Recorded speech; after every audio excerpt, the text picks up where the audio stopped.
Halli Casser-Jayne, and welcome to the Halli Casser-Jayne Show, a podcast akin to the great salons of times past. Pour yourself a martini, grab a spot on your favorite sofa, and listen to the great artists, writers, politicians, and celebrities of our day discuss and debate the current political and economic scene, art and music, film, literature, or maybe talk about the newest trends in fashion, design, and haute cuisine. Whether it's the current political cocktail or the latest must-read award-winning book, we tackle all topics and like to stir, and sometimes shake, things up.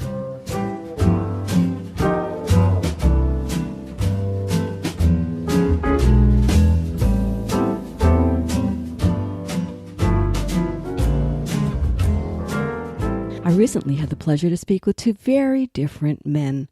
Up first, you'll hear me go nose to nose with Dr. Richard Kradin, the author of a new book that some might call a scathing assault on progressivism.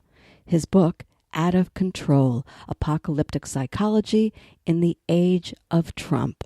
In our second half hour, an important conversation with Justin Lee, author of Talking Across the Divide, How to Communicate with People You Disagree With, and maybe even change the world.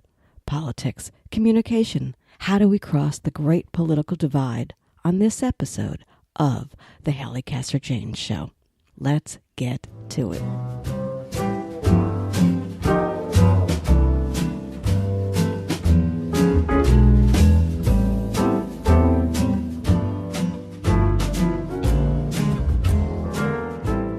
Dr. Richard Kradin is a Harvard professor, senior physician at the Massachusetts General Hospital, a trained psychoanalyst, and the author of a controversial new book, Out of Control, Apocalyptic Psychology in the Age of Trump. And controversial is an understatement. In Out of Control, Dr. Kradin attempts to explain the psychological roots of political divisiveness, exploring how obsessional, neurotic ideation based on differences in moral values rooted in the Judeo-Christian ethic drives the angry reactions on both sides of the political spectrum that threatens to rend the fabric of American society. In the opening of his book, Dr. Kradin states, "All human behavior is ultimately driven by psychology. My goal is to explain the present conflict from a psychological perspective." Good so far, right?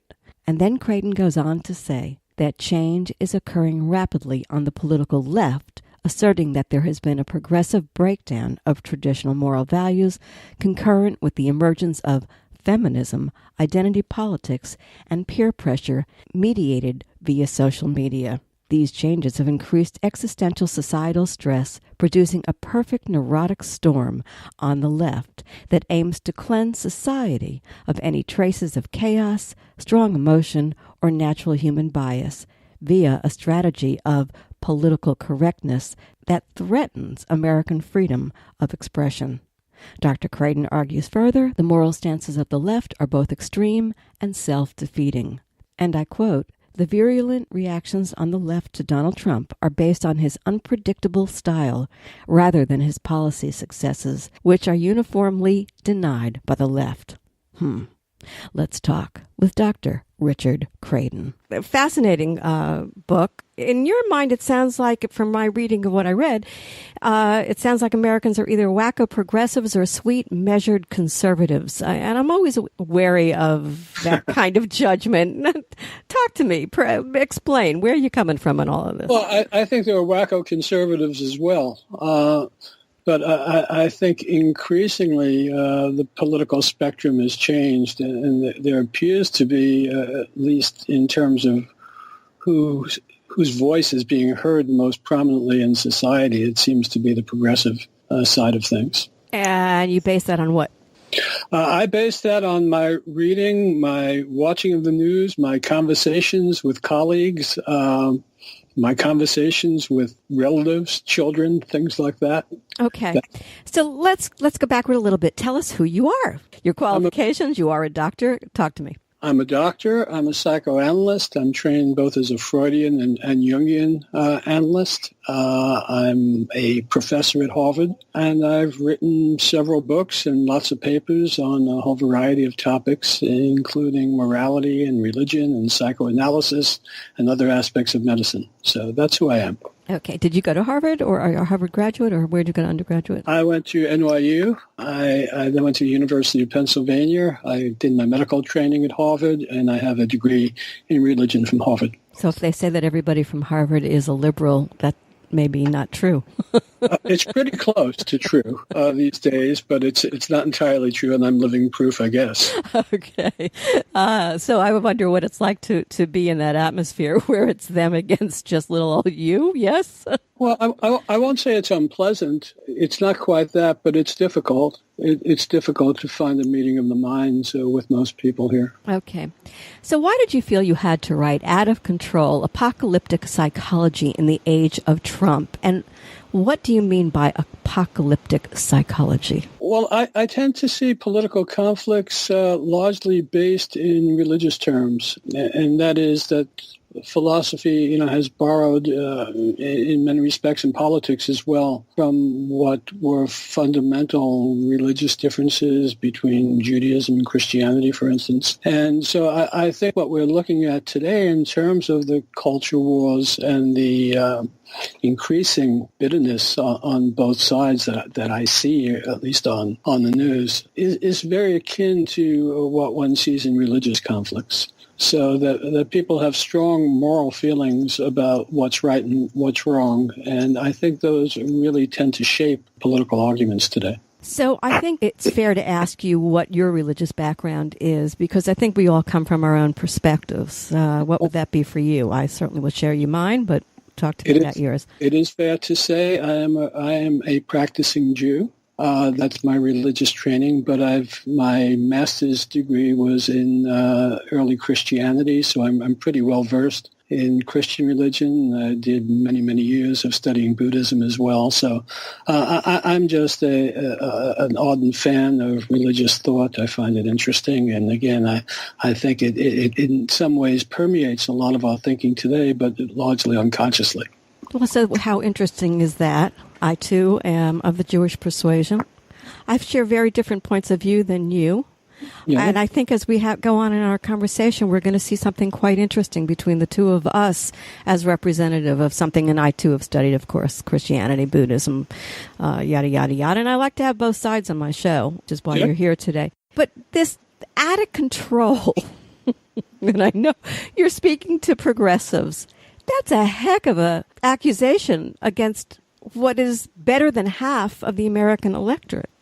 Out of control. Talk to me about that. Well, again, from my perspective as a one-time liberal and now conservative, probably as a result of both aging and my religious perspectives, I find it difficult to understand concepts like the lack of borders in a country. I find it difficult to understand the lack of applicability of the law to criminals in the country, the very lenient sentences that occur all the time in the state of Massachusetts and apparently in California and other places on the West Coast as well. So I find it curious that people who otherwise seem perfectly rational to me have difficulties understanding why law is important and needs to be enforced. But see, I see that as a very black and white statement. California, you can talk about certain pockets of the country being of one mind, and I guess what goes on in their states would be representative of that. But you could go to the, North Dakota, South Dakota, and find something completely different. I don't know that there's this blanket across the board kind of thing that you seem to be espousing. And I think you can always look at the argument from the other side as well. But all right, let's go to this. We're addressing the political divisiveness that has overtaken America. That's what we're really talking about. Correct. Some might end that sentence, political divisiveness in the era of Trump. And others might say that the divisiveness began long ago, is now just coming to a head. So before we go further, let's find out, where do you stand on that? Because I think that the crazy began with Bush the elder and Reagan's political consultant and strategist Lee Atwater, the father of the politics of personal destruction. By the way, thank God he died young, because I think if he'd gone on more, we would never have even gotten where we are today. It would have been over a long time ago. So what are your thoughts? I have to stop you there. I have to stop Please. you there, because I actually find it somewhat distasteful to hear a statement like that. Well, fine. I think to suggest that someone should die young is not a very kind. Well, I was doing that with tongue in cheek. I hope you understand that. Well, I understand it, but I think it's part of what's problematic at this point in society. But I see the other side. I see the other side, and I think that that's a very fair conversation to have. And maybe that's something to bring up at this point. Is there an utter lack of, or a difference of, sense of humor in the dialogue between the two sides? I don't think there's much sense of humor on the left, and I'm not sure there's much sense of humor on the right, but some of the humor that I've heard directed at Mr. Trump is abhorrent to me, and I think to many other people. Yeah, but I could say the opposite of that, too. I could go right down the line and talk about the things that were said about Hillary, or right now are being said about Nancy Pelosi. Just vicious, cruel, womanizing, crazy stuff. I mean, I don't think that's one side or the other. I think that's where you and I differ. I come down on probably would be called an independent at this point, because there's, I take some from column A, some from column B. I don't think either party, by the way, is doing either side any good, because I think both are crazy. But I could say the same about myself, but we'd both be wrong, I think. You'd both be wrong. Why? I think we'd both be wrong if we termed ourselves independent. I'm not. I like to think of myself as an independent thinker, but my views are conservative. And listening to your comments, I would say you're on the liberal end of things. Yeah, but that's not true, and that might be another part of the problem, which is we're getting into a conversation where, because of a 20-minute conversation or 15-minute conversation, where we're figuring out who each other is, and I'm not sure that that's fair. I think it takes quite a bit longer to do that. I mean, you might be surprised to say that I'm utterly and totally with Trump on foreign policy, a lot of his foreign policy, not all of it, certainly with the Mideast and Israel. So, you're not expecting a Democrat or a progressive to go along with him on that. So I'm not sure that's true. Could I say the same of you? Is there anything that you find that coming out of the progressive movement that you find as being important? I find a lot of what's being espoused by the progressive movement is correct in terms of sentiment, but I just find it far too extreme. Okay, so that's something. See, and so if you were to take those two pieces and pull it together, maybe that's a conversation that we could be having, which is there is common ground. There is a center. There is a place for each of us to hear the other side. This show that I'm doing, by the way, is about talking across the Great Divide, because I'm just sick to death watching what's going on in this country where nobody is listening. Everybody's talking. Nobody's listening. That's true. You can't argue with me on that. That's a good thing. I'll try to listen to you. All right. So progressive versus conservatives, you say that the psychological roots of political divisiveness, exploring how obsessional neurotic ideation based on differences in moral values rooted in the Judeo-Christian ethic drives the angry reactions on both sides of the political spectrum. That's good. That threatens to rend the fabric of American society. But what is this? This term is amazing to me. Obsessional neurotic ideation. What is that? Well, I think there's a lot of things that characterize obsessionality, and I list them in my book. But one of the things is a moral perfectionism, and that's what we refer to as people having kind of harsh superegos. That's the jargon of the psychoanalysis. So there is a moral basis to obsessionality, and there's a moral basis to all different personalities, but it's very prominent amongst obsessionals. And I think the form of obsessionality that's developed on the left is very close to what one sees in utopian mentalities and what one reads about or understands of early Christianity in its arguments against Judaism. And can you give me an example of that?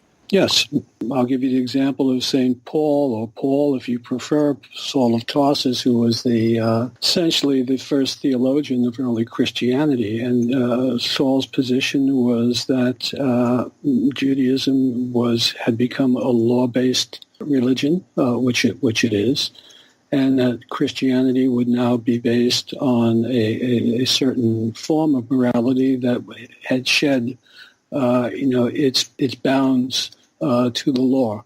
So what you see in early Christianity, which was a utopian, what we call apocalyptic mindset, which thought the end of days was coming at any moment, was that certain things would be emphasized and certain things would be no longer considered to be binding, particularly the law. So I think that's very much what one sees, at least in the extreme progressive position, where they will argue for the rights of illegal aliens and don't see the importance of having legal boundaries, with the idea that we're all the same. It's like Paul would say, there are no Jews, there are no Greeks, there are no men, there are no women, there are no slaves, there are no free men. Everyone is equal. And that's pretty much the mindset, I think, that drives the progressive movement these days. Well, I would take issue with that because I think that's making a monolith again, and I think the Progressive Party is like the Conservative Party, which there are all different sides to it and opinions in it, and there are those who are far to the right, and there are those who move more to the center, there's some more to the left. I keep hearing this thing about, for instance, that the Democratic Party wants to abolish ICE. That's just crap. That is just propaganda crap. Well, let me finish. I'll let you finish. I don't see that that's even, I think that's just a meme that gets going on the social media train. And I speak to people, in politics all day long, all the time. And all of my friends on the left, give or take a few little pockets like that, Cortez in New York, are not going anywhere near that and are just upset that the press is running with a story that is definitely and unequivocally not true. I think that's what seems to happen is we get these trains of ideas thrown into the mix of Twitter or Facebook or wherever, and then everybody believes that that's what the facts are for everybody. Well, that may be. Everything becomes hyperbolic and exaggerated, but I don't think there's any doubt that you have governors and mayors in California, governors and mayors in New York, governors and mayors in Massachusetts and other states who have openly stated that they have no intention of cooperating with ICE, that they want to have a sanctuary city or a sanctuary state. I mean, these are notions that were not part of liberal democratic thinking 20, 30 years ago. Well, actually, that isn't true. I was part of the beginning of the movement. I was a reporter in Salvador, Nicaragua, when I saw that we couldn't get some people out of Salvador who needed to get out and get them sanctuary in the United States. I was one of the earlier people working when I lived in L.A. In the sanctuary movement. So I would have to differ with you on that. I also would differ with you on, again, this black and white, the seemingly black and white thinking, because I don't believe that is true. I don't think that Democrats or progressives want open borders. That is not fact. They've been fighting it all the way down the line. In fact, this whole argument of immigration was taken out of the left and pulled into the right. But that being said, I want to make your point, because you said to me about something that I think is very important to this conversation, and that is, A, it's not black and white, and B, I think that each individual situation is going to be different and needs to be viewed by immigration and ICE as different. Of course, they're supporting that thinking, by the way. And what I don't understand from you is why it's a monolith again. Why isn't it little by little, piece by piece, person by person? I'm sorry, it's not a monolith, but again, I gave you the basis for my opinion. You've got important governors in major states making statements like this, important mayors in major cities making statements like this. Well, I don't think what you said was their statement is in fact correct. They may say that we want to protect some of these people. I think everybody's just saying from the far progressive movement, let's just be open to individual thinking on each case as it comes in, and let's not shut the door on what could be some good people. After all, I would assume that your people, as my people, came into this country when they didn't really want us here. My people came in this country legally. Well, so did mine. That's not the point. I think it very much is the point, that there's a big difference between entering this country. Yes, I agree. And entering this country illegally. Right. And there's something about entering this country illegally that a lot of people on the left don't seem to comprehend. Now, well, I totally agree with you. Anybody who comes in here should be coming in legally, and we have to have borders. Aha, see, what you call a progressive says, no, we need borders, we need ICE, and we need to be very careful about who and how the kind of people that we let in. I just spent some time in Germany and oh my God, I would not go along with what they did over there. It's a mess. So aren't you surprised? I agree with you. On the other hand, I also say we need to find a situation where we can look at each individual case and be and have heart. Let me move on. Am I to understand that what you think is at the heart of the difference is what we perceive as morally right versus what some perceive as morally wrong? For example, evangelicalism does not accept abortion or gay rights or transsexuality. Progressives take a more laissez-faire, live and let live individual choice in their hearts. Talk to me on that level. One of my colleagues at NYU, Jonathan Haidt, has written papers and books on morality, and he tends to break morality into 6 different domains, if you will. And what he found in his studies, and he's a liberal, I don't know if he's a progressive, but he certainly self-identifies as a liberal. And what he noted was that he found no real difference between the level of compassion between the left and the right, between conservatives and progressives. What he did find was that there was a major difference in certain areas, and the areas had to do with what individuals held to be sacred. It had to do with levels of respect. It had to do with observance and regard for the law. And there he saw a major difference between conservatives and liberals or progressives. And, he has tried, I know from his own writing, to convey that to people in the Democratic Party so that they understand that Republicans or conservatives are not hard, cold, evil individuals who don't care about human beings. It's just that they have a certain regard for other aspects of morality that the left does not seem to share. I'd have to argue with that. You argue that the moral stances of the left are both extreme and self-defeating, and the focus on accusations of white racism and bigotry, the preferential treatment of illegal aliens, and the emphasis on transsexual rights is increasingly unpopular with mainstream America. I would have to argue with you there. First of all, better than 50% of the voting public disagrees. They voted for Hillary Clinton. And that being said, who do you see as mainstream America? Who do I see as mainstream America? Yeah, because you say it's increasingly unpopular with mainstream America. Well, for the polls don't show that, but nor the voting. But I also am curious as who is mainstream America to you. Well, I'm not sure the voting doesn't show that. I have patients who come to see me on both sides of the political debate. I have patients who are horrified by Trump and live in complete anxiety about what they think is going to happen to them and the country in the future. And I have individuals who are quite angry about having to use same-sex bathrooms and what their children are being taught in school, which they see as largely propaganda rather than fact-based information. And, from what I've seen with my own eyes, I think would suggest that the latter group is, if not entirely correct, certainly has a lot to say. I'll give you an example. I live in Boston. I was down at a place called Faneuil Hall, which was a site that was used during revolutionary days, and they had an exhibit there on the American Revolution. And when you go to the exhibit, you don't see anything about Paul Revere. You don't see anything about Sam Adams or John Adams What you do see are exhibits about slaves. What you do see are exhibits about women. And the message that's being propagated is that somehow slaves and women won the American Revolution. Well, factually, that's just incorrect. That's just pure propaganda. And that's not something I'm watching on television or hearing from colleagues. That's something I can see with my own eyes. So it's clearly a phenomenon. And it may be a time in history, too, because I think these things go in waves, and it's how we move, directionally in a country on ideology and on what have you.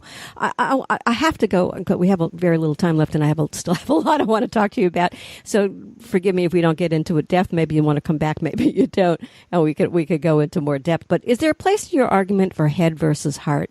Because psychology might be the lane in which you walk, but I don't think psychology precludes emotion or heart. And that being said, what happened to compassionate conservatism? Well, once again, I don't think it's gone anywhere.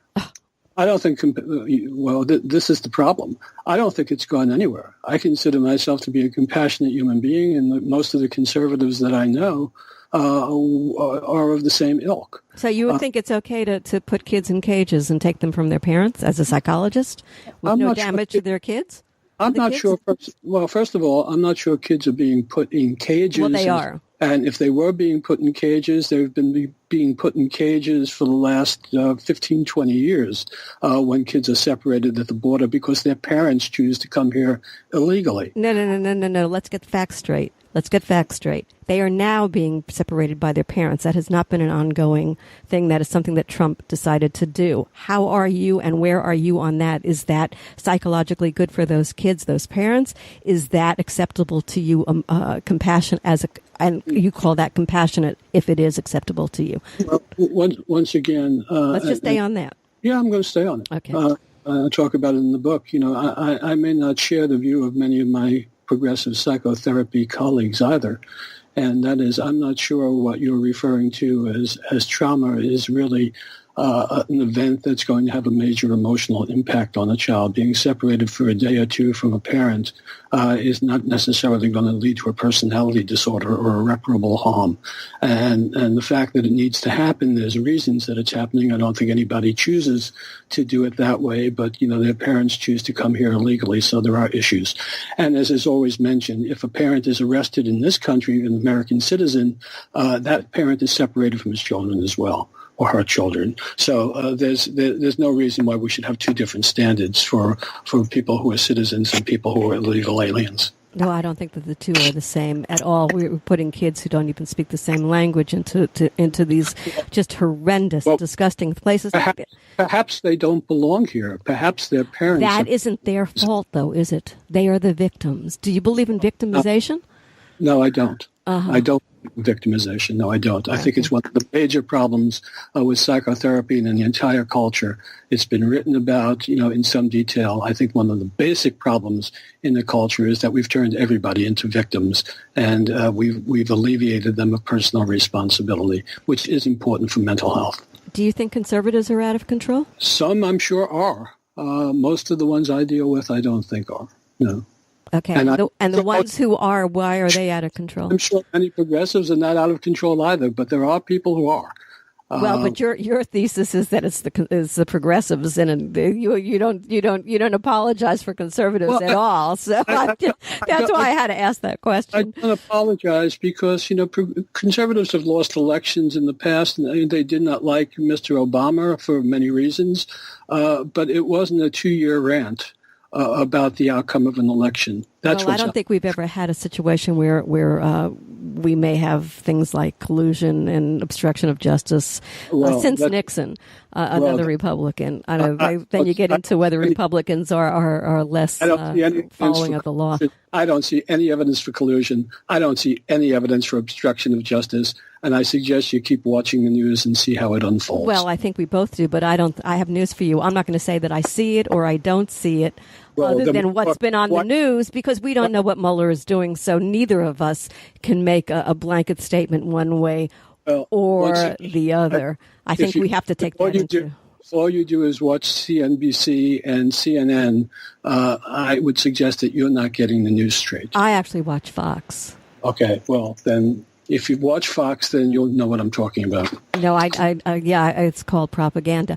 Let's take this out a step further. You contend that change is occurring rapidly on the political left and that there has been a progressive breakdown of traditional moral values concurrent with the emergence of feminism, identity politics, and peer pressure mediated via social media.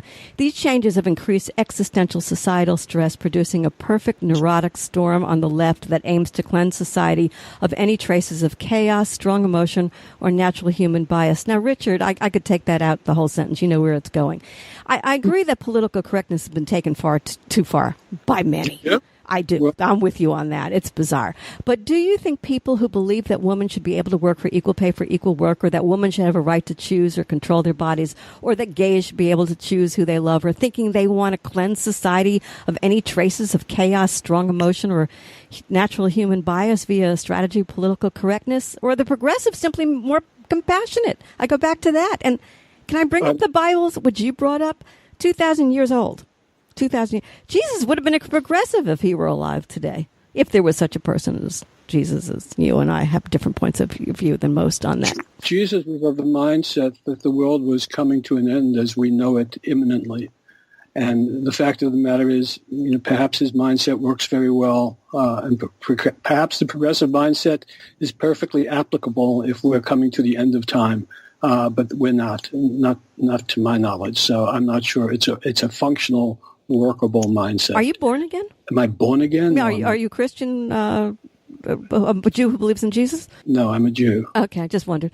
You say that in psychological makeup of progressives, there are strong collective pressures to be seen by others as nice people. You really believe that? You think that they're just trying to get love? Absolutely. Huh, interesting. I see it's rampant in society these days.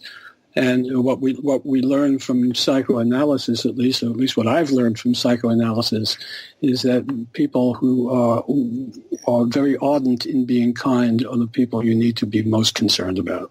So you don't think that Trump has a problem with wanting to be loved? I'm sure everybody wants to be loved in some way or another, but certainly he doesn't act in a way that's likely to invite a whole lot of love from a whole lot of people. I'm not a great fan of Mr. Trump's personality. I am a big fan of his policies. And I think it's important to make the distinction between what he does in terms of his policies and what you may or may not like about the man. I don't know that you can separate the two, because one is very immoral. And if we're talking about morality and moral turpitude in this conversation, and this is a man who doesn't have any. I'm not talking about moral turpitude. I don't think you're in a position to judge Mr. Trump. And if we want to go there... Why am I not in a position? He's the president of the United States, and I'm an American citizen. I don't have the right to judge him? From watching from what I see and what I explore and what I learn and what I'm educated highly in. Come on, what kind of answer is that? What kind of thing is that to say? Then you have no right to be writing this book. We all are entitled to our opinions. It's a really good answer. I don't know anything about Mr. Trump personally. Well, okay. I do, because I know him personally. But other than that, let's go take it down another track. And because the virulent reactions on the left to Trump, you say, are based on this unpredictable style of his. I find that statement ironic, because you wrote a book really about what you perceive as moral decay. And then you assert the progressives' reaction to him are because he's unpredictable? Huh? Yeah, I do think it's because he's unpredictable. I think young women crying in the street thinking the world is going to come to an end because Mr. Trump has been elected is nothing short of pure hysteria. Okay, there's no evidence that the world is coming to an end or that Mr. Trump is doing something that's going to undermine the future of America or people's safety. There's just no evidence for it. Unless you believe in the Constitution, or in your left, you believe that if a man can't keep a situation room free from being invaded by cell phones, how the hell is he going to take care of a whole country and keep us safe from the boogeymans that are out there? But I want to go back. Go ahead. Well, you have something to say on that? Sure. I don't have much time, but frankly, I'm not sure we're going to bridge any major divisions between our lines of thought. No, but I think it's important for people to be able to listen to this and see the lines of thought on both sides. I think that's the reason I took your book on is because I think it's, whether I agree with you or I don't, I think it's critical that I read your side and try to understand your side. And I would hope you would want to do the same with me, not that just buck up against me and fight for your side, which seems to be what the issues are and how we interact these days.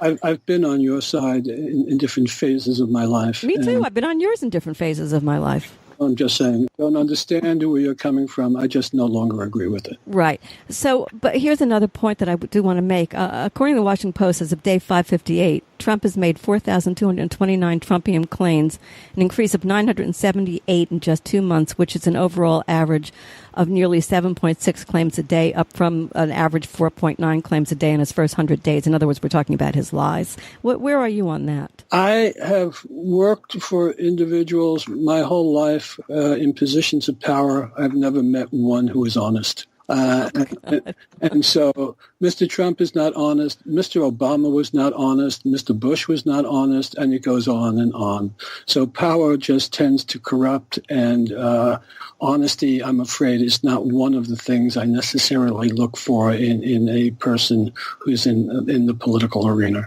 It's unfortunate that that's the case, but that seems to be functionally the case. So let me ask you this as we close. I'm going to say Richard. My friend Richard, you hate me now, I'm sure. And that's okay. Is it possible that America is just crazy? I think America is in big trouble in terms of its, I think, kind of level of moral corruption, if you will. I think the values in America are not where they ultimately will need to be, and I think we will probably see a major decline in this country as a result if something doesn't turn around. Well, I agree, but I think it's both sides. I think it's all of Americans, and I think we need to do something about it. So let's, I can leave off on there unless I'll let you have the last word on something. No, I don't need the last word. Okay. Well, listen, it was a pleasure speaking with you. I think this is an important conversation for everybody to hear. Good luck with the book. Thanks, Dr. Richard Kradin. Thank you. I've been speaking with Dr. Richard Kradin. His new book is Out of Control, Apocalyptic Psychology in the Age of Trump. Find Out of Control on Amazon.com.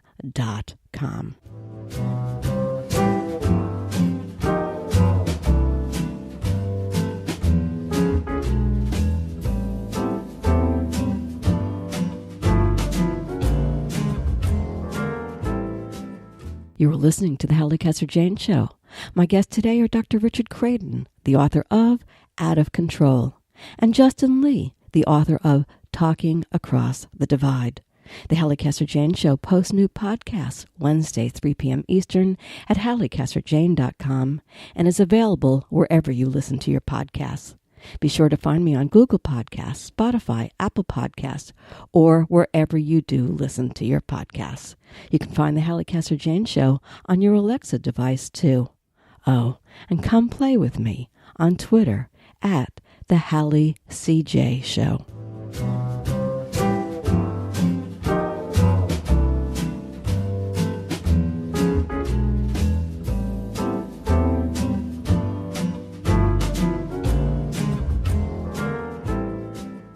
Election season is upon us again, rearing its ugly head again, and America is more polarized today than ever before.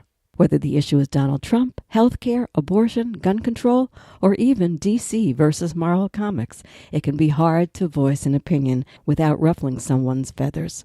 Is communication a lost art? And talking across the great divide, how to communicate with people you disagree with, and maybe even change the world? Social activist Justin Lee, known for building bridges between conservatives and progressives on matters of faith and public policy, centers on how you can get through to people who think differently from you, one productive conversation at a time. At the heart of the book are Lee's tried and true strategies to help readers break down the 5 most common barriers that prevent their target audience from being able to hear, let alone accept, differing opinions. In a world where people too often retreat to their self-affirming echo chambers when their beliefs are challenged, this focus on productive dialogue and mutual understanding is more important than ever. And Talking Across the Divide helps readers build an understanding of people on the other side of the argument, giving them the tools they need to change minds and break down barriers at a time when it's needed most. Let's talk with the author of Talking Across the Divide, Justin Lee. Hello, Justin. How are you? Hi, I'm doing well. How are you? Well, I'm just great. I'm even better after reading your book. So let's talk. I'll listen. You talk. How's that? That's what only kidding. Listen, I don't think, Justin, that I have to ask you why you wrote Talking Across the Divide, but I do wonder if you've thought about how we got here. It seems as a nation we've failed communications 101. And to quote a wonderful old film, I don't know if you're old enough to remember it, but what we have here is a failure to communicate, right? So what do you see as the heart of the failure to communicate? Well, I think, it's not just any one thing. I think there are a lot of factors at work, but I think one of the things that's been contributing to the rise of polarized, kind of vicious rhetoric in the country over the last few years has been the rise of social media. And I'm a computer geek. I love the internet. I love social media. But one of the dangers of social media is that social media is built on these algorithms that are designed to show us what computers think we want to see. So when I get on Facebook, I don't see everything that my friends post. I just see the things that Facebook thinks I'm going to like the best because Facebook wants to keep me there. So if I have friends who are on the political left and friends on the political right, and my friends, and say if I tend to lean to the right, for example, and if I click more on the articles that my friends on the right post, that's what Facebook's going to show me more of, and it's going to show me less of the stuff on the left. But if I lean left and I don't click on the stuff that my friends on the right post, then Facebook's going to stop showing me the stuff on the right and start showing me just the stuff on the left. And so that whole viewpoint, either way, gets erased from my Facebook view of the world. And as more and more of us get our news from social media and also from partisan news websites and partisan TV news or other news sources, we get into these echo chambers where we're only hearing one side of the story, and we are voicing our opinions, and other people who share those opinions are voicing them back to us, echoing it back and forth, and we strengthen our resolve, on one side or the other, but we find that we just don't understand the other side anymore, and we don't realize that they're listening to a completely different set of facts and a completely different, in a completely different echo chamber, and we just get further and further apart. And right, so somehow we've got to bridge that divide. Right, absolute mess. I want to give you your credentials. You speak from what you know. You bridged the gap between conservatives and progressives, which gave you the impetus to write this book. Give us a little bit about you. So I grew up in a very conservative Southern Baptist home. And then when I was a teenager, I started to realize that I might be gay. And that really turned my world upside down because I thought, well, I can't be gay. I'm a devout Southern Baptist, and I had always believed that being gay was a choice and a sin, but, here I was. And so I really had to wrestle with a topic that I thought I had all the answers to. And as I wrestled with it and I made friends on both sides and listened to people on both sides talk about it, I found that neither of the sides was particularly nuanced, that my gay friends didn't understand my Christian friends didn't understand my gay friends, and both sides had all kinds of wrong beliefs about the other. And here I am stuck in the middle saying, gosh, this matters to me. Like, getting this right matters, but how do I get it right when everybody is just so polarized and we can't talk to each other? And so I spent 20 years of my life trying to have better conversations on that subject, and I wrote a book called Torn, Rescuing the Gospel from the Gays versus Rescuing the Gospel from the Gays versus Christians Debate, and started an organization that worked for a number of years to build bridges and saw families come back together and saw a lot of Christians learn to have better conversations on this subject.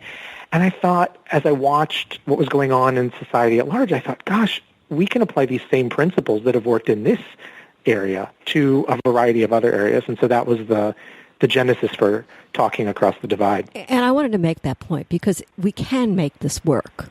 It's going to take a lot of effort and a lot of thinking and commitment to bridging that divide. So good for you, and I wanted to make it important for people to understand this is a guy who's done it. We can do it too. You make the point in Talking Across the Divide that we don't just disagree. We are really baffled by each other's views. And I just want to tell you that the interview that I did before you today that's on tomorrow's show, I just went toe-to-toe with somebody on the right, and I'm in the center left. And I thought I didn't read I wasn't able to practice everything that you preach, but I did adapt some of it, and it was really enlightening to me. But I did get to the end of that conversation. We're just baffled by each other's points of view. And in this age of Trump, it's almost as if we're speaking two different languages. I'd go 1,000. I'd say it's the Tower of Babel has come down to earth. What's the problem? Are we too focused on winning? Is the winning one of the things that's getting in the way? I think that's definitely one of the things that's getting in the way. When, I always say when you're having an argument or a debate, each side is focused on winning the argument. And so even if you make a brilliant point and then you expect the other person to be like, oh, wow, that was a good point, and they don't. Well, the reason that they don't is because they're not actually even considering whether they agree with anything you say. They're just looking to poke holes in it because they're trying to win the argument. So if you want to convince somebody to start seeing things your way even a little bit, one of the things you have to do is take the tension out of the conversation. And that's tough to do because people come into these conversations with so much tension. And so there are ways that we can, it's hard to do when you're interviewing somebody in front of a mass audience. But, in one-on-one conversations, sometimes we can set those conversations up in a way that they're focused more on building understanding, not glossing over the disagreements, because some of the disagreements are really important. But saying, look, I really think you're wrong about this, and I know you really think I'm wrong about this, but let me just stop and listen for a minute to where you're coming from and help me understand. And let me ask some clarifying questions so I can really get a sense of what matters to you and how you came to this conclusion. And we don't often do that because we're so focused on just making sure the other person understands where we're coming from. Right. So I think that's an important tool. Well, I guess listening, that's not a skill many do well today. We all know that. And we all love to talk. Yeah. Hey, what do I do for a living? I talk. We all love to tweet. And we love to post our clever retorts on Facebook. But listen, not so much. We just don't listen. And in my mind, that says to me that most people don't think they're being heard, no matter how clever they are. And do you think that's the psychological story here? Do we take everything as a personal affront? We're not being heard. Somebody hear me. A lonely time, maybe, in the world, in America. Yes, it's true. It's true. And it's interesting how I've seen situations, I write about an example of this in my book, where you can have two groups that are in conflict with each other, and the people on both sides of the conflict are convinced that their group is in the minority, and they're convinced that the other group has all the power, and that their side isn't being heard. And so if you've got both sides who think that, then both sides are so focused on protecting themselves emotionally and trying to claw back whatever kind of power they can get, that they're not particularly interested in listening to the other side. And so nobody's listening. And if nobody's listening, you're not having a conversation. I like that. If you're not listening, you're not having a conversation. And conversation is what we're talking about here. It's this dialoguing that we aren't doing. But you talk about strategic dialogue. How do you like that? How I got from A to B. Talk to us about strategic dialogue. Well, I think one of the reasons that people kind of roll their eyes a bit when they hear the word dialogue is that a lot of us have come to think of dialogue as weak. We think of dialogue as sort of everybody, singing Kumbaya and just kind of agreeing to disagree. And that might be fine on some issues. But if you're talking about an issue that affects people's lives in a really significant way, people may say, no, look, I'm not interested in a compromise here or agreeing to disagree. I think that somebody's wrong, and I think that there's a right and a wrong answer, and I want everybody to get to the right answer. And so people are afraid that dialogue, is kind of negating that. So I think it's important that dialogue be strategic, which is to say that you dialogue with a goal in mind, a goal of helping to increase understanding and helping a viewpoint that you think is really important to actually be heard by the other side and try to move things forward and make change where there needs to be change. And that's different from just saying, let's agree to disagree. You may still not end up agreeing on everything, but maybe you can help them to get at least one baby step towards, understanding each other. And even that baby step could make a huge difference. I want to go back to social media for a second, because there is something I think that you said that I was very taken by, and that is that you said these built-in echo chambers that we were talking about earlier, self-affirming, and as you point out in your book, but they can nurture extremism. And I want to talk about that because I think what's happened here from my vantage point is we are all, in one sense, extreme. You're extreme on your points if you're on the left. You're extreme if you're on the point on the right. That middle ground, that gray, that's gone from us, from our we'll say the word dialogue again, but from our conversation. And you said in the book, and I think it was true, that this discord is these echo chambers are being nurtured. They're nurturing extremism. I mean, how bizarre! Think about that. That scares me. I don't know how we get out of that. Yeah. It's absolutely true. There's a lot of research on this, that when you put people in a room together, where everybody tends to lean in one direction, maybe just a little bit lean in one direction, and you don't give them outside input for a while, and they're just all talking to each other and echoing each other's views, then the whole group starts to move further and further in that direction. And so it does become an incubator for extremism. And while that's happening on one side, it's also happening on the other side. And we end up getting more and more polarized. And there's a fair amount of research now showing that, for instance, Republicans and Democrats are further apart, more polarized than they've been in the entire history of researching how polarized they are. So we really are seeing this kind of growth of extremism. And the antidote to it is that you have to introduce outside viewpoints. And that means that all of us have to be willing both to listen to people who disagree with us, not because we think they're right, but because we want to at least understand what's motivating them, and be willing to talk to, in a respectful way where we'll be heard, talk to the people who are in other echo chambers so that they hear our voices as well. That's the way you fight that extremism. But it's hard to do. We want to retreat into our bubbles. Yeah, tell me about it. I just went through it. In talking across the divide, you point out the 5 most common barriers that you see that prevent one's target audience from being able to hear. I want to talk about them a little bit, because I like the fact that this book doesn't only point out the problem; it gives some solutions to the problems. I always like when that kind of information is available to us. Let me name them. We can give my audience some idea what we're talking about first, and then we'll go into each one a little bit. Ego protection, team loyalty, comfort, misinformation, worldview protection.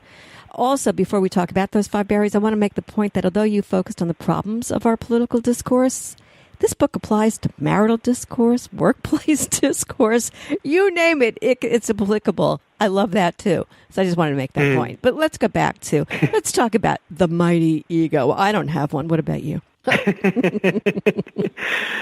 Yeah, and one of the things I say in the book is that when I talk about ego protection, it's not just about having big egos, although some of us, have big egos. And if you think you don't have an ego, maybe your ego's so big that you can't see your own ego.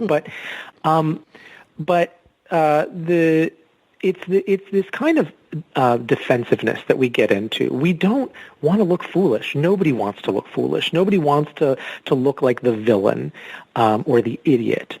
And very often, when we've spent a lot of time in our own echo chamber, in our own bubble, we think about the people who disagree with us, and we think of them as idiots and villains, because who other than idiots and villains would have the position that those people have on whatever the issue is?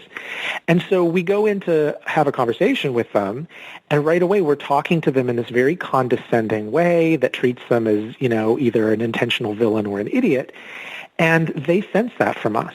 And they don't want to be talked about that way, and they don't see themselves that way, and so they shut down the conversation. So we've got to learn how to talk to them in a way that is respectful, even while we disagree, so that they can open up and feel comfortable actually opening up enough to listen to us. I don't know if we'll get to all of them. We only have a few more minutes left. We'll try. I want to talk to you about comfort. Yeah, it seems weird to talk about comfort as a bad thing, as a barrier. Because we want to be comfortable. But when you're comfortable with sort of the way things are, comfort with the status quo. And then somebody comes to you and says, you should change how you think about an issue. You should change what you believe. That takes a lot of mental and emotional energy. And if I'm really comfortable, it's like, asking me to get up off the couch when I'm relaxing. It's like, I don't want to do that. And so the solution, as awful as this sounds, is we have to, through storytelling and sharing information, we have to give people a reason to feel uncomfortable with the way things are, with the views that they already have. Show them something that creates a kind of cognitive dissonance for them, where they go, oh gosh, okay, I don't feel comfortable just sitting where I've always been. There's a reason for me to reconsider things, because without that reason, it's easier for them to just write you off. Loyalty, team loyalty. And I find that interesting because loyalty is one of those things I don't think exists so much in the world today. You've got 30 seconds on loyalty, on team loyalty. Talk to me. Well, there was a study done by Yale a few years ago where they found that if you told Republicans and Democrats about a proposal and, they had a particular view, but then if you told them that their party was in favor of it or that their party was against it, their view changed based on whether they thought that their party was in favor or not of this thing. That loyalty to a particular kind of social team, their political party, was more important than their own values. And that was true on both sides of the aisle. So that's really important for us to be aware of. Misinformation? None of that out there. Yeah. And again, the challenge is sometimes discovering that the misinformation exists. We don't realize somebody's operating with a different set of facts. We just assume that they're operating with the same set of facts. And then when we discover it, how do you change it? How do you convince somebody that they're wrong about something? And often, again, something like using a powerful personal story with an emotional impact can make a bigger impact on misinformation than just sort of, here's the proof that you're wrong, because nobody wants to look like they're wrong. Well, that's for sure. Worldview. So I often talk about trees. The idea that if people's views are like a tree, a lot of us we start trying to, when we see somebody's wrong about something, and we see, well, this goes back to some deeply held view that they have, something kind of in the roots of their tree. We start trying to dig the whole tree up with our bare hands, and that's just not very effective. So we have to find ways to address what the real issues are without asking somebody to just change everything they believe about everything, because that's just not going to happen. Sometimes there's some things that we have to be willing to agree to disagree on so that we can focus on the real issues that are kind of getting in the way of our being able to live together in the same country or the same family. Right. Justin, you've talked about the Great Divide. Now you've written about talking across the Great Divide. Talked to the Great Divide. Do you have hope we can bridge the Great Divide? Yeah, I think that we do have the chance to build bridges. I hear more and more people saying, I'm really getting tired of the polarization, of the demonization of each other, and I want a way forward where we can actually live together in peace, and where we can disagree, but disagree in a way that's nuanced and thoughtful. And to do that, we're all going to have to make a personal decision that we're going to put ourselves in some challenging situations, have some tough conversations, and talk across the divide. But if we're willing to do that, we really can change the discourse in the country and in our own private, our families and circles of influence. Thanks for talking to the Great Divide. Have a great rest of the day. Thank you. You too. Bye. I've been speaking with Justin Lee. His new book is Talking Across the Great Divide, How to Communicate with People You Disagree With and Maybe Even Change the World. For more information about the book and Justin, visit his website at geekyjustin.com.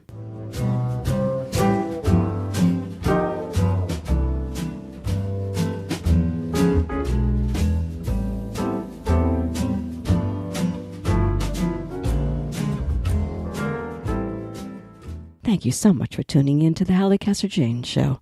The Halli Casser-Jayne Show is a production of ResEC, LLC. Be sure to tune in to the Halli Casser-Jayne Show at hallicasserjayne.com or listen on your favorite app.